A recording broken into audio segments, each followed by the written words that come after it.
Un sourd peut tout faire, sauf entendre. Garantissez-nous un égal accès à l'éducation dans un cadre propice. C'est le cri de cœur des pensionnaires de l'école ivoirienne des sourds de Côte d'Ivoire.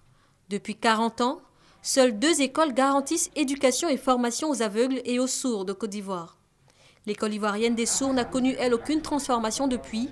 Les salles de classe sont devenues trop exiguës pour la quantité croissante de ses pensionnaires. Autre inconvénient, la prise en charge scolaire est plafonnée au CM2. 40 ans après, l'école ivoirienne pour les sourds n'a pas changé de dimension. Les conditions de travail sont très difficiles.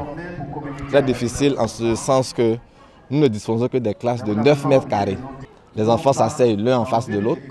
Ce quarantenaire est véritablement un prétexte.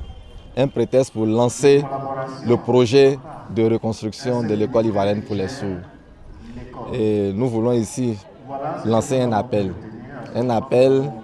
auprès de bonne volonté pour mettre l'école des sourds à la place qu'il faut. Voir une école, une seule école pour toute la grande Côte d'Ivoire ici et qui est dans cet état-là 40 ans après, j'ai estimé qu'il fallait que des voix puissent se joindre à la direction, au personnel, aux pensionnaires pour dire qu'il faut que chacun de nous puisse y donner du sien.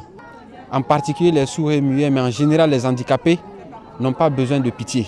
Ils ne veulent pas être des personnes en charge, mais ils veulent plutôt être des personnes qui se prennent en charge et ils veulent être des personnes qui contribuent à l'épanouissement socio-professionnel et au développement socio-économique de la Côte d'Ivoire.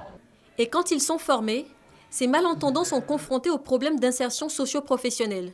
C'est le cas de Abraham Kwasi, qui est inscrit dans une école normale, a fini major de sa promotion malgré son handicap.